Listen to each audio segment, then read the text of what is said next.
recap of our Kansas legislative session.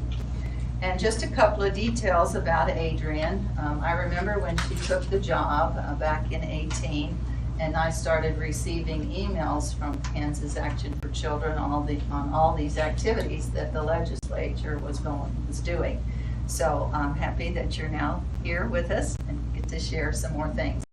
She began her work in September of 2018. She has also worked in gaming, finance, and libraries.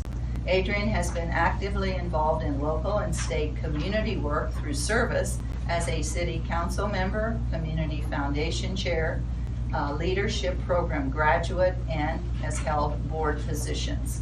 She's a graduate of Washburn University in Topeka, where she studied finance and management. She lives in Rossville, which is a small community. Is it outside of Topeka? Mm-hmm.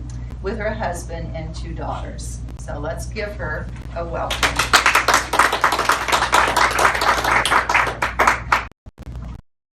Mm-hmm. Now, do you want to use this? Would you like to? I'll probably say. You're fine, I believe. Okay. I won't mix up properly. Oh, that's okay.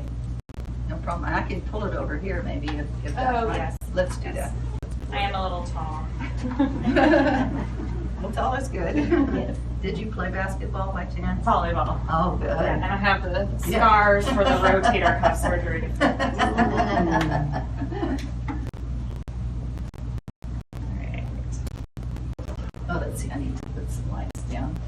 Thank you for having me here today. It was a beautiful drive. I'm a morning person, so it was great to be out early. Just one? Is that good? Oh, okay. So, someone on my team helped me with the slides, but I may deviate from them a little bit today. And I'll introduce myself first, but then I'd like to hear from you. I know you are all very engaged and you follow closely what is going on. So I would like to get a sense if there's anything that you are curious about today. I can pivot from what I have prepared, and I will definitely open it up for questions at any time. This is small group, so feel free to interrupt or raise your hand throughout the presentation. I don't want to stand here and talk to you for 1 hour without any kind of participation. That's probably not fun for anybody. So I'll just tell you a little bit about me and then we'll open it up. So as Pam mentioned, I'm Adrienne Olejnik. I am the vice president at KAC. I've been there almost 4 years. I feel like I should get some bonus years added to that from being in this work in the pandemic, but only 4 years surprisingly. So how I came to KAC is a little bit of an interesting story. When I was right out of my career, I do have a degree in finance and was headed down that path. I worked at Security Benefit in Topeka. I don't know if any of you have heard of it. They do a lot of annuities and mutual fund work.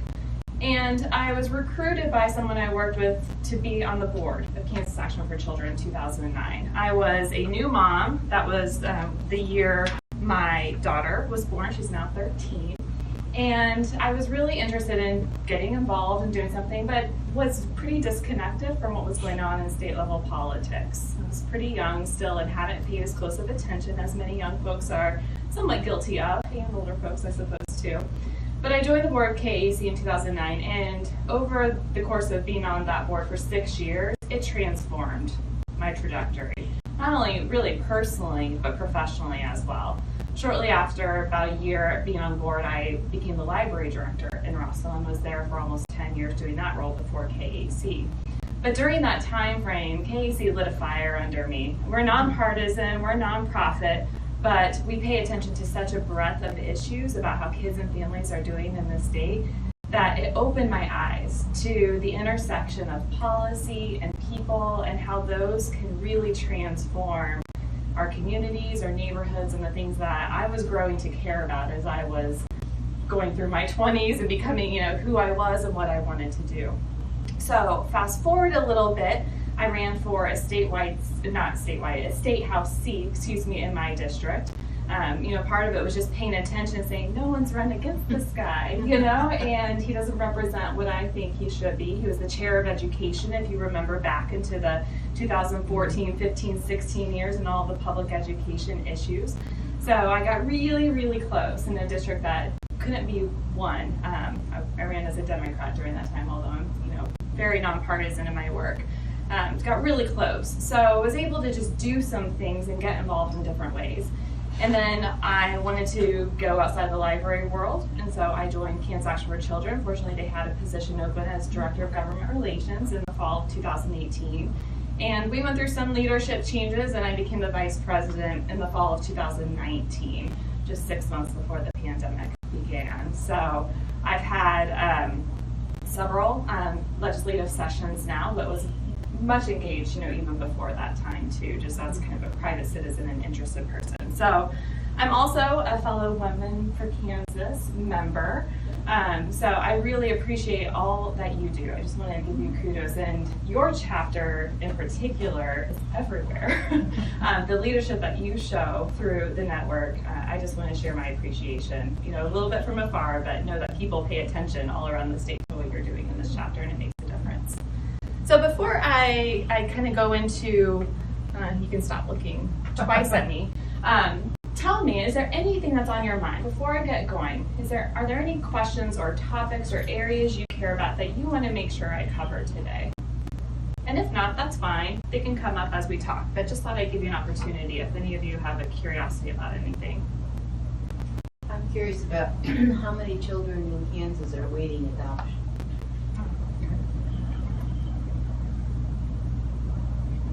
I read something today, just this morning in the online Courier Traveler, about the change to lunches, free and reduced cost lunches. That whole system is really being upended, and I'm not sure why, if it's the federal folks doing it, but it's going to impact, we have, a lot of people don't realize, but Cowley County has a tremendous amount of poor people with poor children in their homes. And this is just frightening to me, that they won't be able to have lunches and get those things back after a weekend. I know a little bit about that. I'll make sure.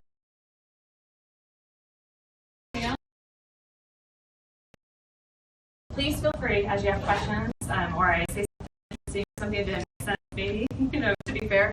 I might ramble a little bit, so keep me on track with you.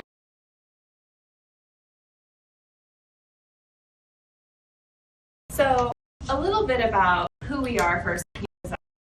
We are, as I've mentioned, a nonpartisan, nonprofit advocacy organization, or 501(c)(3), and our mission is for Kansas to be a place where every single child can grow up, regardless of their race, their zip code, their family income, what school they attend. It really should be a state where every child has a. And there are over 700,000 kids in Kansas, so it's no small feat whatsoever. And we do this through a few different major areas. We do that through legislative monitoring. From January through May, our bread and butter. And we put the rest of that time frame, June through December, preparing for the next session, reviewing what happened in that, and working with people outside of the Capitol so that we're successful in the time. But we are, we take a lot of data, so we're the Kid Count organization, that select group. So what that means is we collect and older kids. But we use that data to inform things. Are they our policy choices? Sometimes things obviously affected a lot of those indicators that are difficult to assess on a temporary basis. But for example,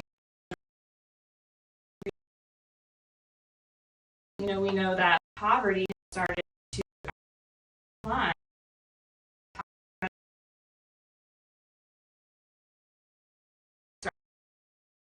So data doesn't solve all, but it does help draw in the policy priorities that we. So we engage in bipartisan advocacy. We work with a wide number of. Those are our two main options: lawmakers.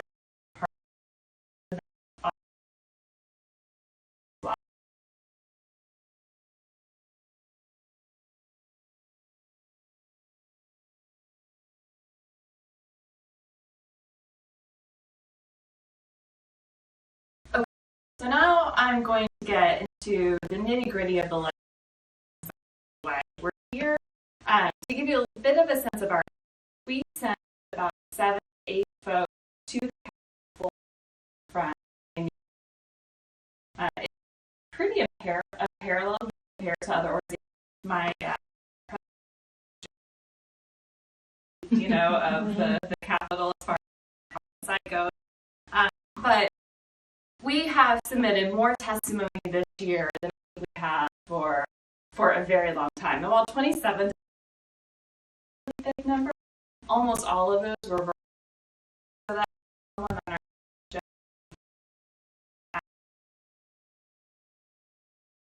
and there were only about 11 where that applied. So on average, we had 2 or 3 verbal. And why that's important is it shows you the breadth. We monitor and every minute. So the content, and we understand the work done, how we know who lawmakers are, who don't. It makes our work more where we share our knowledge with others who don't. It's a process for us to share. So that's about the number of hours we remind. I hope you get our newsletters to go out every Friday. We like to be the first. It's a lot of work on Friday afternoons after lunch, so we try to. If you don't get those, it's really easy. I'll leave your or right. Try to.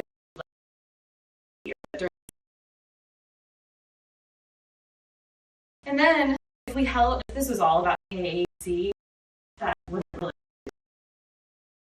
We work with over, dozens and dozens of partners. And we hired a new position, director of engagement. She helped coordinate over 100 partners. They know what's going on. They find the right moment to their. So this, it's hard to say. No year feels normal anymore. Every year feels kind of exceptional.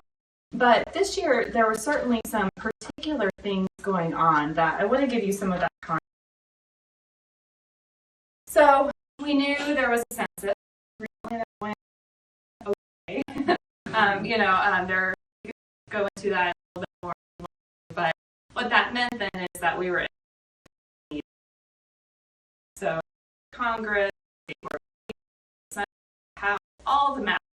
I'm in a new district too. But redistricting was kind of first and foremost on their minds. So that started out pretty early. Also, it is a big election year. Statewide, the governor, general, state, treasurer, and also every single house. 2, we're waiting to see where might end. Several of them got together. They're holding a little bit too. Also, fun fact, they're under. It is under Ron right here out of me. He filled Senator S. Because trying. So now you can press everyone there. You know that. Not in your area, but once. So when it's an election year, they prioritize things that as a normal priority, and it just really affects the vote. Off years, vote, but in election.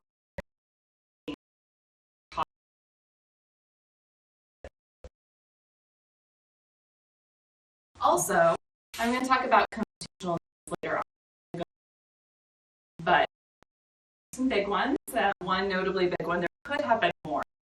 There were many attempts to add probably about 3 or 4 more constitutional amendments onto our ballots, and some of those didn't go through. We ended up with 3, which I'll tell you about later. And we have money. This is just so unusual. This is more money than this body has ever had, ever. And And so when we were starting to talk to the lawmakers in the fall, when we saw these projections coming in of a $2.9 billion surplus, saying, what do you want to do with that money? And we just weren't getting much response. Oh, I haven't thought about it yet. They were not prepared for this amount of money coming in. And at the, if you remember back to early January, mid-January is the peak of Omicron, and that variant, that was just so contagious. And the previous year, we had monitored remotely for the most part. I dashed into the Capitol a few times in 2021 for the committees who required a physical copy of your testimony, even if you were testifying online. But not many people were in the session in 2021 because of the risks, the low vaccination rate, all of those things. This year was different. Our team was saying we need to be back in person, we'll wear masks, we'll take precautions. And they were nervous, but here we're sending them right at the beginning of session when it's almost, again, at its worst. So some of the dynamics in January were like, what is this session going to be like? Just a lot of uncertainty.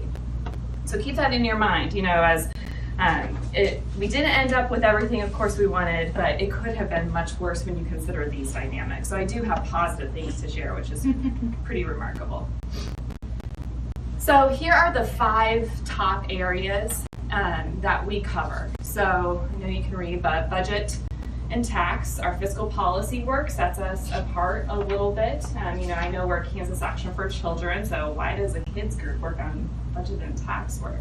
Well, it's really important for us as part of our values, and the reason we approach policy work through a fiscal lens as well is we want to make sure there's money to pay for things. We don't want to be out there proposing policies that we can't back up with funding.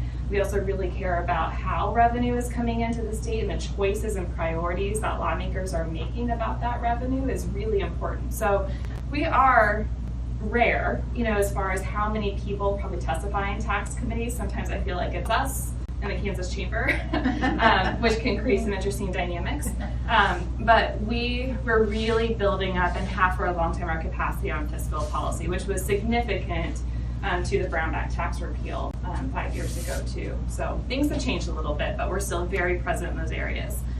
Health, economic security really we're focused on food security as well, and hunger, and making sure that everyone, whether you're a kid or you're a senior citizen, have food to eat. We care about all levels of food security, of course. And then early learning and education. Early learning, childcare is something that we work very closely on. And also we've been moving more towards being involved in K through 12 policy work as well. So I'm going to go in those orders. So as I mentioned, there was a significant revenue surplus, and we weren't quite sure how they were going to spend it. But what we heard from legislative leadership early on was actually pretty promising. They wanted to add and make a significant deposit into the rainy day fund, which has pretty much been at zero for a very long time. They wanted to pay off debt, and they wanted to shore up the CAPER's unfunded liability. That pension system has been in peril for quite a long time, but needed significant cash. So we liked what they were saying so far. Like, okay, we weren't hearing a lot about, oh, we're going to eliminate corporate income tax, for example. We weren't hearing crazy tax proposals like we've been fighting off for the last several years. So we were kind of holding our breath that they were going to do some good things with the budget. We also, of course, want them to invest. That's part of why we monitor fiscal policies. How are they spending that money that they bring in, and is it helping people who need help in our state? So we were poised, to monitor that very closely. Also, there were some key policy priorities within the budget. For example, Medicaid expansion. Everybody seems wants it in Kansas, except for the 3 or 4 people who get to decide not to keep moving it forward. But actually, Medicaid expansion, finally, because of some federal law, would have given the state surplus money. Like, it wouldn't have cost us anything, and we would have made money for a decent amount of time had we accepted Medicaid expansion. So for years, they were saying, oh, it's going to cost too much, and that dynamic was off the table now. They found other excuses, really it was just kind of government bloat, and people can get a job, get health insurance. But we're really watching the Medicaid expansion as far as the budget went. Also, another part of Medicaid is folks who are on waiver programs. So maybe they have a disability, intellectual or physical. There are different waivers there are about 3 or 4 different waivers, and those are limited as far as how many folks can actually take use of those. We have very long waiting lists for people to get services on those waivers. And if they were to give more money towards that, we could shore up those waiting lists. So we're looking at that. We're also looking at childcare. The state makes pretty much little to no investment in childcare. We have a Children's Initiatives Fund, which I can tell you more about later if any of you have questions about that. But it's our really only source and expense line for anything related to early childhood. And it's about, what is actually spent on those is about $20 million a year. So it's a very small amount. So there are plenty of areas for them to make investment in programs, and I'll let you know how that turned out. So they did some of the things they set out to do, and sorry, I guess my B didn't get tightened there. Big numbers here, I could have added the zeros, but that was gonna get a little nuts. So they did add to the rainy day fund. I'm gonna start on the right. Governor Kelly called for $600 million in her budget. They originally did $500 million, and then towards the end they added another $250 million just kind of out of the blue. So we are gonna have $750 million in our rainy day fund, which is really remarkable for our state. This is something I think we've talked about for decades at Kansas Action for Children. They also, my number may not, we kind of added up quick totals here on the debt payoff, but Kansas was a little out of alignment for the amount of debt that we have per capita when you look at our surrounding states. So we had more debt really than we should have been comfortable with.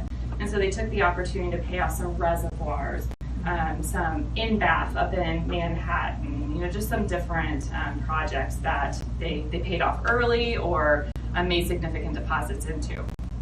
Anyone a Capers retiree here? My sister is. I'm surprised. Okay. As with most defined benefit pension plans, my husband's a union electrician. I think we just got the critical status letter, in the mail here again this week.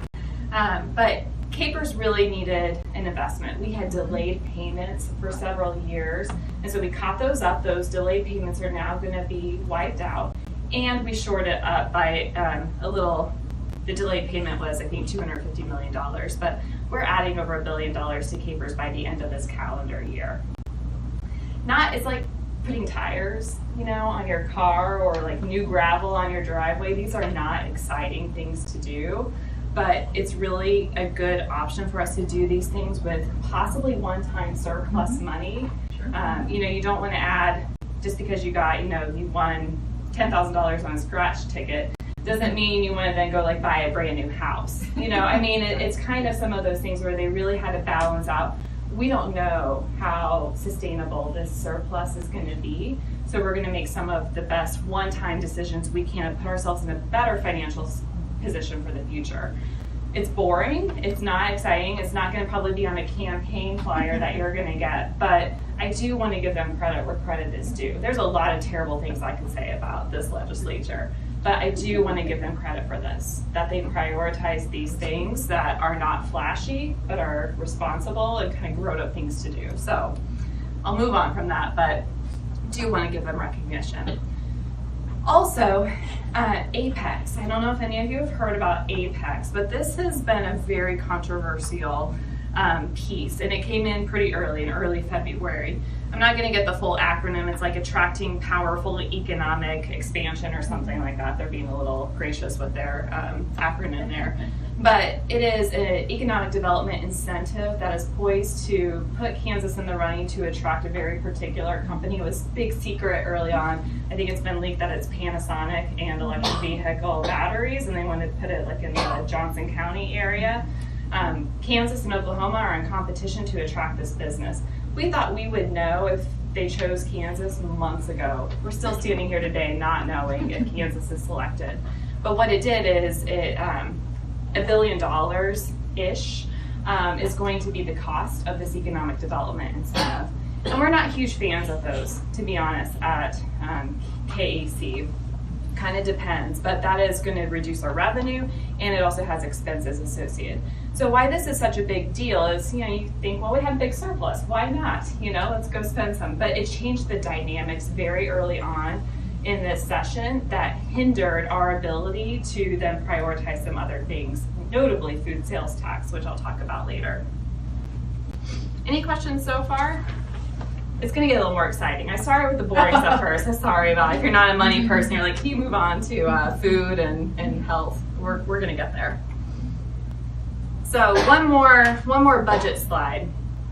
Every year, twice a year, in November and then in April, there is a group of economists and others. I think some of you know Nancy McCarthy-Snyder, maybe down this area. She was in this. It's a consensus revenue estimating group. So they get together and they're like, how much money is the state going to bring in the next year? And they update those estimates once a year. So they just met.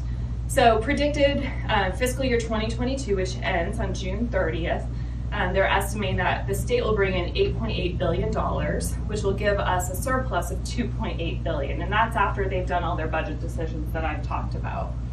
So for next year, they're increasing that to $9.5 billion with an even higher surplus.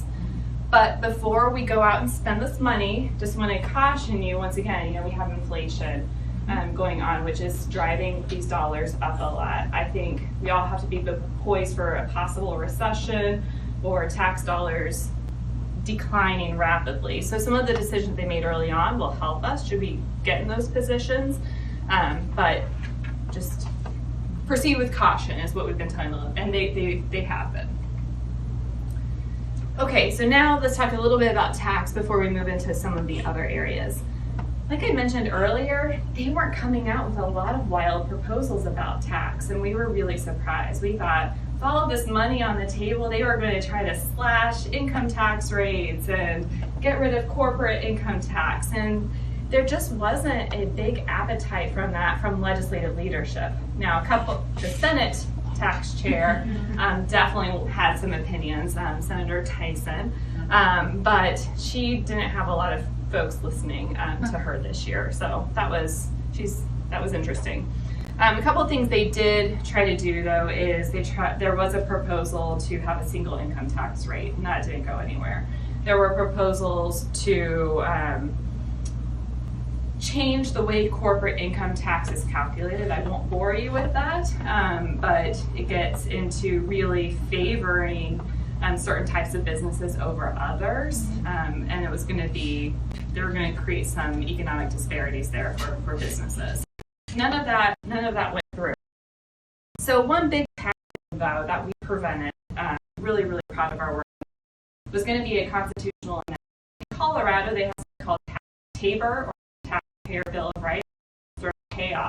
They're going to be able to have revenue come in.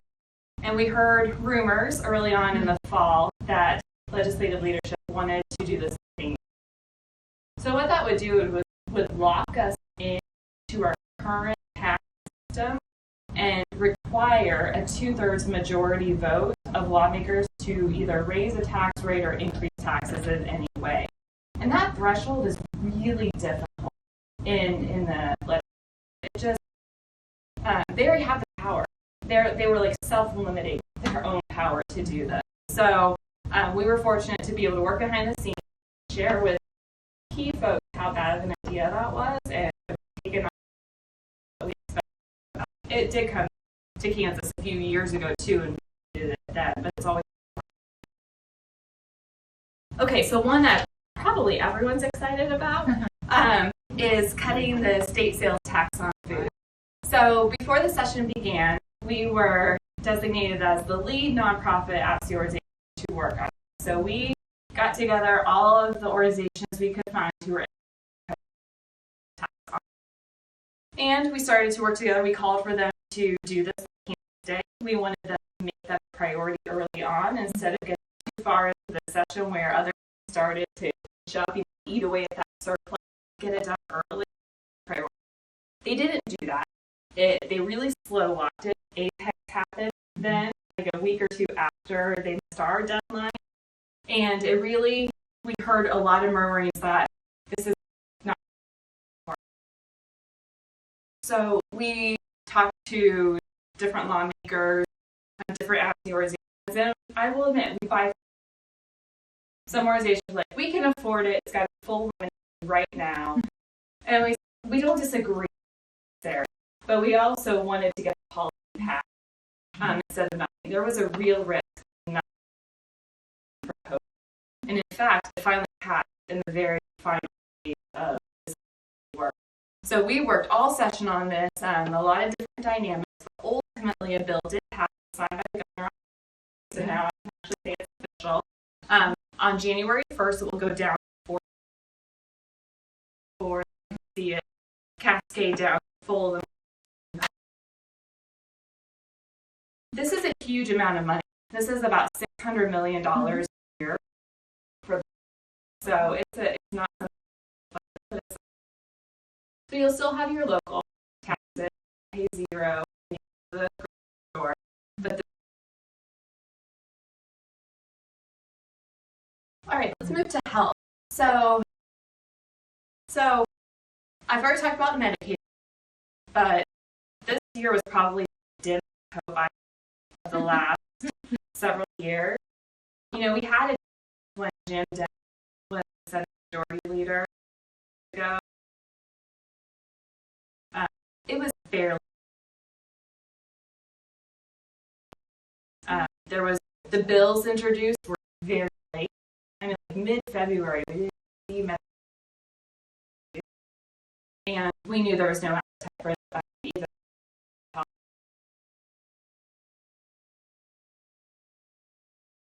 Once again, it just wasn't a problem. Also, besides not going through, is that there is, I don't know, policy through where maybe it could touch Medicaid. So if there's a bill that comes on the floor, then maybe a feisty old Democrat will get up there and try to pass an amendment for Medicaid. Don't work. Despite them not. So what Medicaid Expansion has also done is it stopped a lot of other. This year we started to see a little bit of tiny slivers that we were trying to grab on. And so I'm really pleased with some of the things we got done. So I'm going to start with pop. When women become pregnant, they don't have to cover it. Kansas offers them to be on Medicaid if they are up to 171. So regular Medicaid eligibility, 30. So it really offers women to get that first start in life for their child. Prenatal and postpartum coverage. Unfortunately, that coverage only goes 60 days. It's not very long. I assume some of you have had children. If you think, 60 days after giving birth, really a lot of the data shows that complications and other needs really go into that first 12 months. So it's been a policy that states have wanted to do for a long time, but there was not really a method for us to do that until federal legislation passed in March of last year for the American Rescue Act, where it allowed the process for states to extend up to 12 months. But we need money.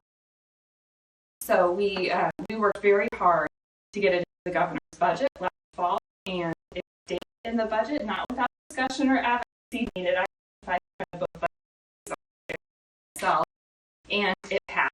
So women now on Medicaid will have full year match.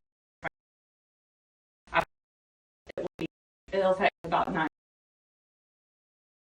Also, on the children's health insurance program, kids can be on Medicaid, and then when they get to a certain income eligibility, they can shift to CHIP up to about 250% of the when you get a little bit higher up.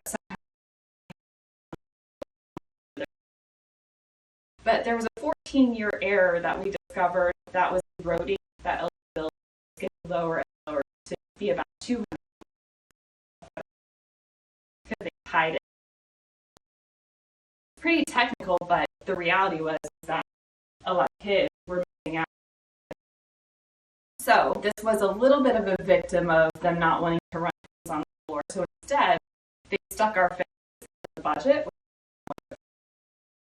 So we'll come back. We got a lot of lawmaker support on.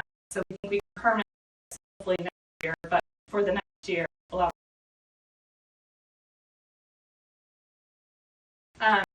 The next one I will probably skip, honestly, technical and political, but there was a lot of kerfuffle about the contract period for the organization to run our Medicaid system, and basically them not wanting Laura Kelly to have to start that took up way too much. She vetoed it. And we also, through oral health, if you're with oral health, follow that. But we also, and this year was really great that they added adult dental coverage for those on Medicaid. That has been something much needed for a long time, especially for the disability community. And also, we've been working on the newborn screening program, which also received some increased support this year. So that was great. There have been more panels added as technology increases. They're able to screen now. I think when I first started at Casey, they screened for 29 conditions, and now they can screen for 35.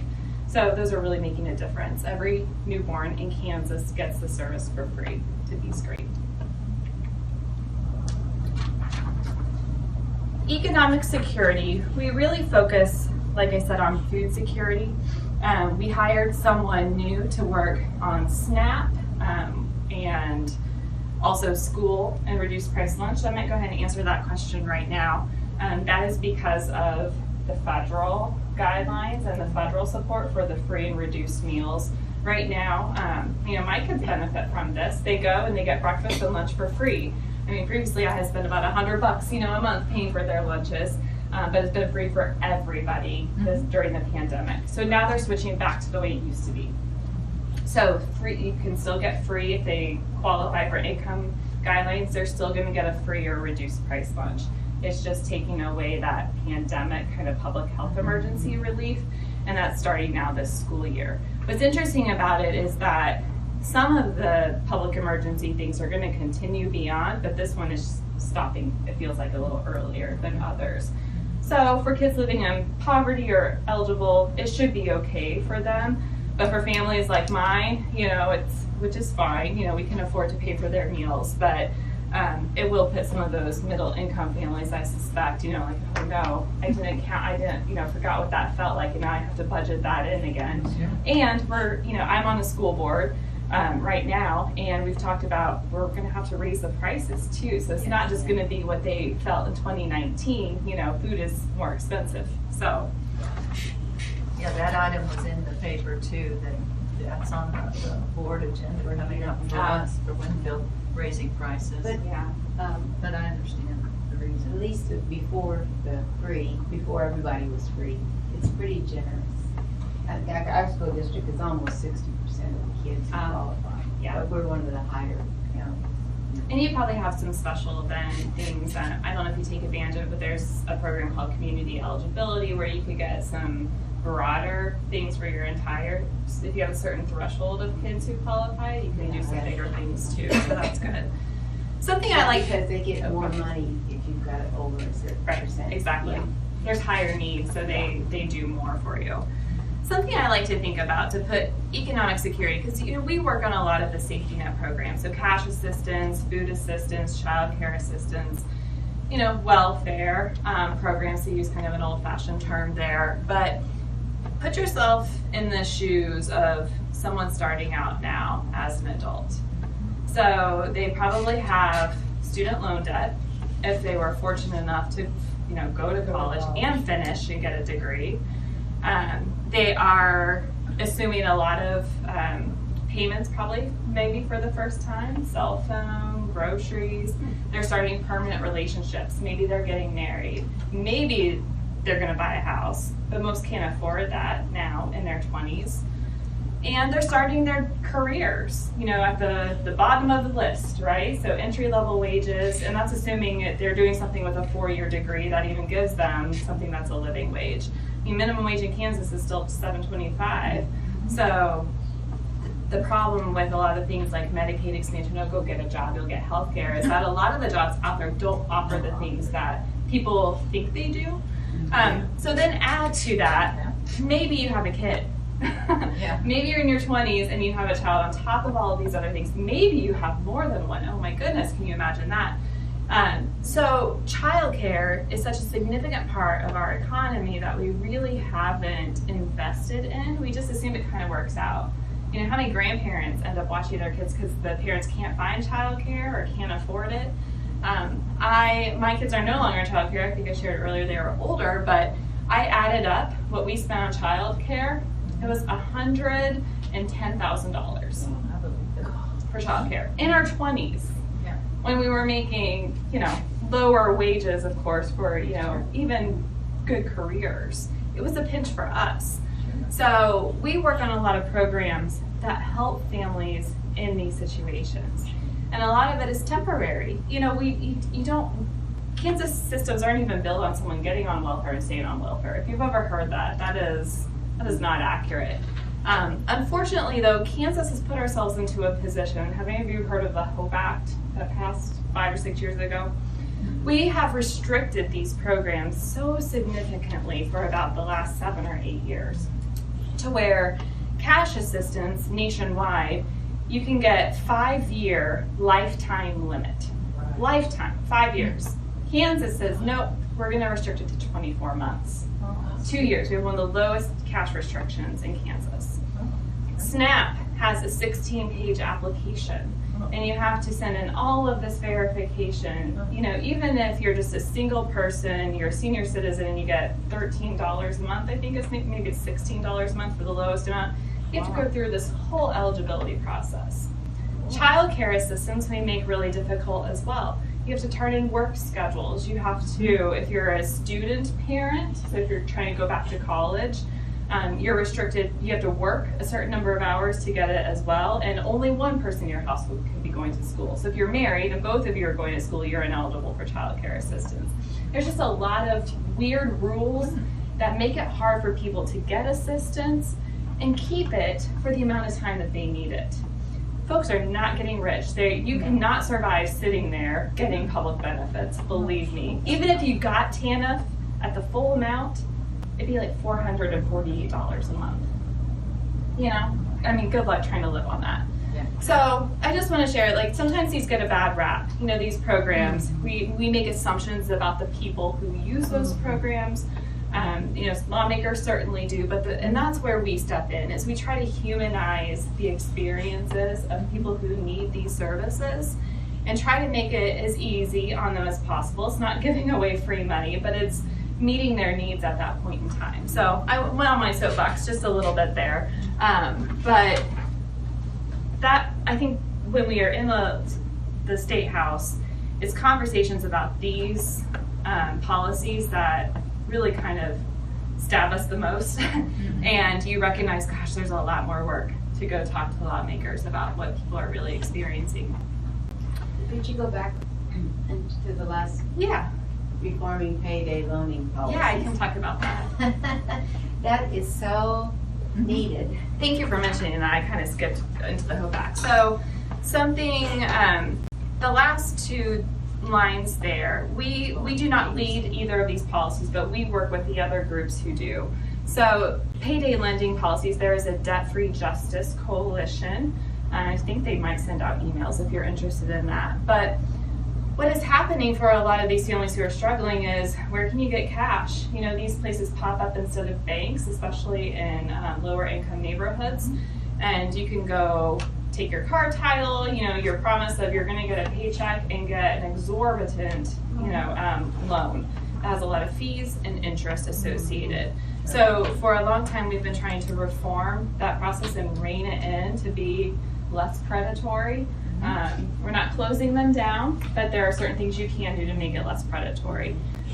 It didn't really go anywhere this year, and we were really disappointed about that. So I think it's something they are hoping to do next year. The person who should have had it in his committee, though, I think he's retiring, so it might be a bit of a fresh start for them, which will slow it down too. The one up above, one of the problems is there's nowhere else to get a loan when there's a family emergency. Like, single mother has a family emergency, she needs a car to get to work, blah, blah, blah. I'm on the family selection committee for Habitat for Humanity here. And we run into this so much with applicants. They have these payday loans, but they don't have anywhere else to get help. And part of it is those other programs I was just talking about, they've been exactly. closed off to folks. Yes. Or their dignity is so called into question that you have to grovel for support from programs. So, And you have to, like you say, you have to have some kind of executive skills to apply for everything too. you do. Yeah, well, Very with much so. 16 pages of an application for I mean, we don't have any assistance Yes. just to help how people. can you even understand maybe? It's like filling out a mortgage application, you know, so it feels like. It's just ridiculous. The other thing that happens though too are, especially for youth, sometimes that happens maybe more in your metropolitan areas, but the fees and fines associated to anyone involved in the criminal justice system are really punitive and similar to a payday loan. They build up in such a way that makes it really difficult for people to get back on their feet. You know, and it goes beyond just monetary. Getting your driver's license back, for example, can be really difficult. And then how are you supposed to get to work? You know, it's just a cycle that you get trapped in a little bit. Not saying that folks, you know, maybe made poor choices to get involved in the system, but not always too. My granddaughter got into it. Yeah, still trying to wait for all of them to. Right. It's excruciating. So there is reform in that system as well. Unfortunately, local governments have come to rely on that source of revenue so significantly because property tax is maxed out. The state has limited support that they used to give financially to local governments. So local governments have had to shift. When I was on the city council, you know, we were watching like, oh, better go, you know, get some more speeding tickets there in Willard, you know, as folks from out of town cross the bridge. We need that revenue. It's just really puts you in a difficult position. So real fast before I move on, I'll be brief on this. I'm not going to tell you a lot of this, but we have been trying to change that HOPE Act. We're not just sitting there saying, oh, this really stinks. You know, we're trying to do things about it. But unfortunately, there is a national organization, the ultra conservatives, called the Foundation for Government Accountability, or the Opportunity Solutions Project. I don't know if you've heard either of those. But they fly into states and they create this model legislation. And Kansas was the first state, I believe, to accept the HOPE Act back in 2015. So we've been fighting it ever since. And we've gotten closer than we ever have before this year, but ultimately still it doesn't pass. But this year we got it to a debate on the House floor after getting it out of committee to change some of those things in the HOPE Act. And that's where we hear some of that terrible rhetoric about how they think about the people who are using programs. And we were just trying to change a few things on SNAP and child care assistance. We weren't even touching the cash, you know, part of it. So we'll keep trying.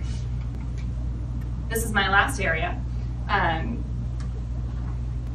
start at the bottom actually. One of the things we proactively push through, if any of you own a business or know someone who does, there is a state level tax credit that helps businesses have a bit of an incentive if they help their employee either find childcare, pay for childcare, or they have a childcare site at their business.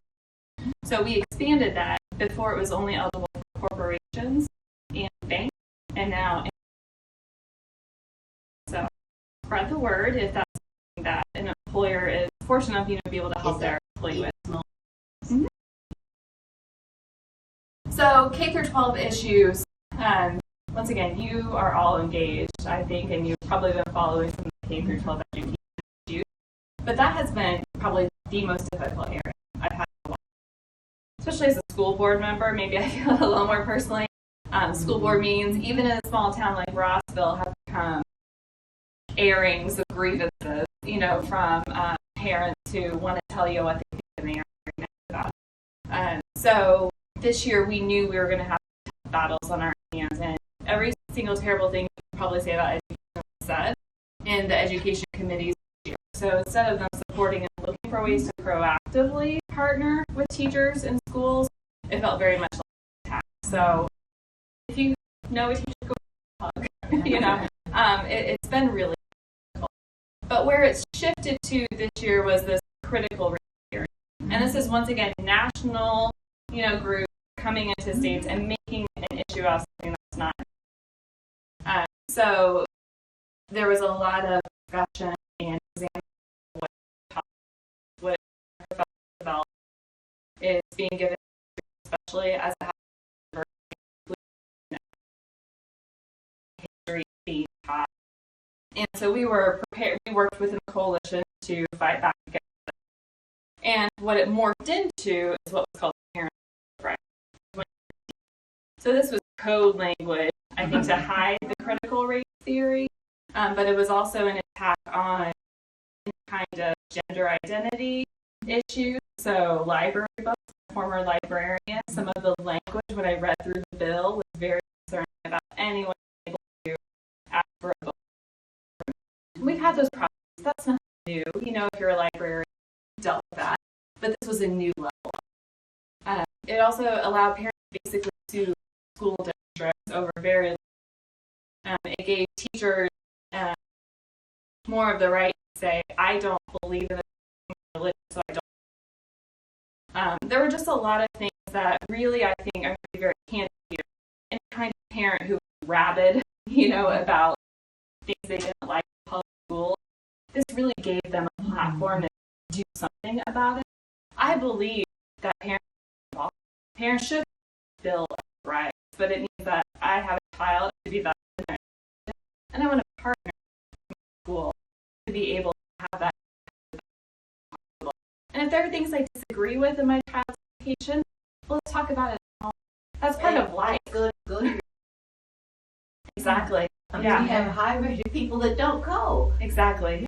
So this was not about getting parents involved. No. This was about giving parents who wanted to scrutinize and find fault. So this made it through the legislature. It did get weakened by the very end. Governor Kelly voted it, and then they tried to override her vote. They couldn't do it. So none. But yeah, I do. How will it change? You know, I think so. The midterm election nationally, and then it will help us understand about where. Very small. The woman that wrote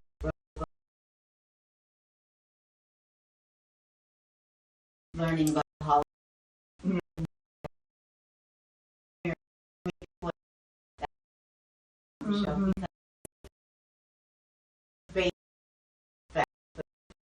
Because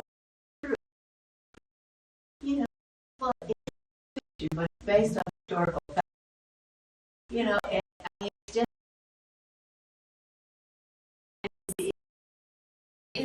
and not even understanding. We don't know how to talk about our like so when we see division, I guess but you know, we see more and more individual liberty, freedom narrative. We're not groups like you are not together to find commonality and work together, but also we're each unique individuals. Think differently about but talk about it. Work. So finally, just on the K through 12 budget, they did meet this year requirement with a lot of an adequate funding.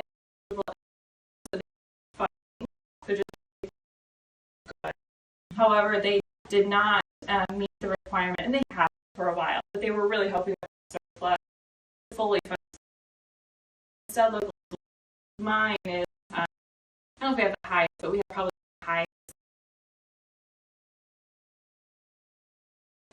But so this was big.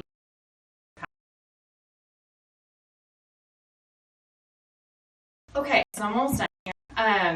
To give you a look at what's next, they are coming back on May 23rd. Very unusual. Usually they come back April, stay a couple weeks off. But because the map has been heard starting on Monday and court, so the legislature coming back.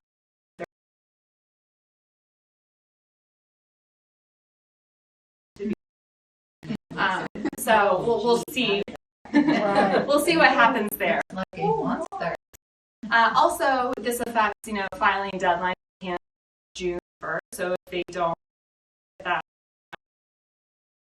come back to the slide. Obviously, as I've already talked about, there's for governor and these other offices here, which is good to have. Also federal legislation. Part of the reason we have so much money is because of federal packages, and we're still spending that. But there are things that they still want to do at the federal level. About that earlier this year. So that really, I don't want to underscore how much that in the state house. And then, of course, I've heard about the so you'll want to check out, after June 1st, who your plans are for how it might change. I'm not sure how your area is or where all live, of course, but you might have someone.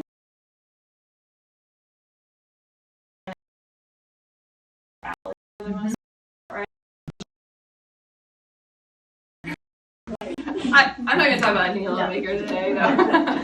That's like, after the meeting. That's the parking lot conversation. And then the 3 constitutional amendments on the August primary. Last year, they put the value them both constitutional amendment on there. It's not an area we work on at KAC, but you can't ignore it, at the same time. Something we're very interested in now, especially with the Roe v. Wade thing going on, is what will the Republican Party do to show that they actually care about families? And I say that very globally. There are a lot of good Republicans, so I'm not saying that as a partisan thing. Democrats haven't done a great job on pro-family stuff, especially in Kansas either. But it is changing the dynamics of how the parties are talking about it.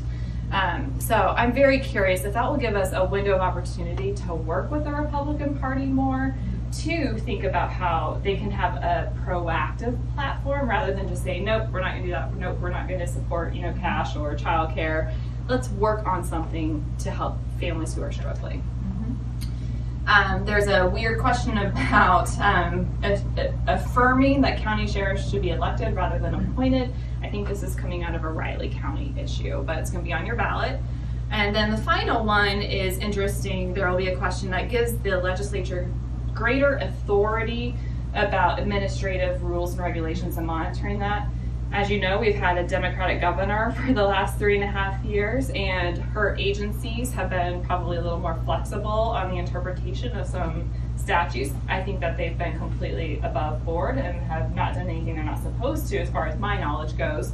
But a couple of the lawmakers have not liked some of those interpretations that have gone into rules and regs, so they want to backtrack and have more capability on it. So I felt like I bounced around a lot. There's so much to share. I don't have an answer to the adoption question, but I can tell you the impact of foster care real fast. I might answer that before I quit. Is that HOPE Act, when you saw that go into effect in 2015, we saw the decline in families receiving assistance, and we saw the foster care caseload go like this. And some researchers at KU have done deep studies on this. And there is a correlation, but there's also a causation there. When families cannot meet their basic needs, a lot of the biggest reason for children going to foster care in Kansas is neglect, which can mean they're not getting enough to eat, they're being left unattended, they're in a situation that is not helpful to them. And that's because a lot of parents are making difficult choices right now. When they have to go to work and there's no one to watch the kids, they're being forced into making not probably their first choice. So I don't know how that's translating to necessarily adoption. The foster caseload has certainly been on the mind of the governor and the new secretary of DCF, but I think it's been holding fairly steady. I think we've seen improvements for sure, and the number has started to decrease about how many children in the foster care system, but I wouldn't say that number has been transformed in the right direction yet either. But a lot has certainly happened in the last few years. You said that the greatest reason is neglect, and there's also drug abuse. And I guess if you put that in the correct category of neglect, I could see that it would be. But it is a whole separate issue. The need for programs. to get What parents causes off. the neglect, for sure, you know, I Yeah, I think. mean, and yeah. need for rehabilitation programs that have a child care component. What's coming, I mean, they were talking a lot about, like, fentanyl testing strips was something that had a big debate in the last few weeks, you know, so Kansas, I think I saw in the news, is maybe the third now in the state about opioid-related deaths. You know, so we were escaping it early on in the conversation, I remember, years ago, where other states were starting to see the increase, and we've caught up, unfortunately. It's a big issue. It's in the pandemic particularly. Yeah. It's sad. So anyway, I'm happy to answer any questions. I know I've gone a little long, but there are a lot of good things to share. You know, considering the legislature we have, they didn't mess everything up this year. They made some good financial decisions about the budget. Maybe they could have done a lot more to help real people. You know, I think that's always the case. But I think there's a lot of opportunity, so it matters, you know, how they hear from you about the things you care about, the things that they see in their community. So keep up the good work and contacting them and letting them know what your priorities are. It does make a difference. It's like this, though. I mean, we keep saying the same things. Yeah. Oh, believe me. It's you know, it's difficult. It's difficult. It's the persistence. But at least I get paid to do it. You know, I mean, for other people, it just, you know, that's why we do it. But can I answer anything for you? Well, Any questions? it baffles me a lot is I just wonder where compassion for other people Oh. has gone. There's so many people that are lacking in this feeling that, you know, that my life is pretty privileged, you know, their lives are pretty privileged, but they just don't seem to have any concern for folks who haven't been that lucky and had a lot of things go the wrong way. I mean, you know, it has to be that way. These are not bad people. They've just been caught in some very bad situations, and there's no compassion from our legislators. I know there's none from the three that we have here, our Just senators. get a job. Yeah. Yeah, Well, they're speaking from their own A experience. lot of them are Yeah. working. They just don't have jobs that have insurance, Well, yeah, health exactly. insurance, Most and their of them are wages are working. incredibly Or low. even a predictable schedule. I mean, that's one of Yeah. the issues we work in childcare is fair scheduling. What about the parents who work overnight or shift work or get called into now, you know, with the low work sure. shortage, they get called in they're for double always shifts. We're great grandparents, and we're still helping our granddaughter with daycare, can't do it. Yeah, yeah. I don't know, I want to feel hope about the world. Before it was easy to just say lawmakers didn't have compassion. But the more that I see, unfortunately, people don't have compassion. Yeah. You know, Oh, and that's true. we're also stuck on ourselves. And I'm just wondering if a pandemic didn't do it, I should have a positive thing here at the end, but if a pandemic didn't bring us together. Well, it was before that. Just think about Make America Great Again. It meant just take care of me. Yeah, right. That's all it was about. So that's why education is important, and that's why them getting to see a diversity of where have we been as a nation, you know, and learning from that I think is really important. So I do, and that's why kids are so important. We need to invest in them because we need a change in our world. So anyway, anything else?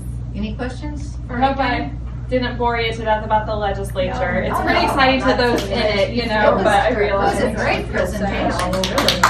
Thank you so much. Yeah, it's full of lots of great stuff.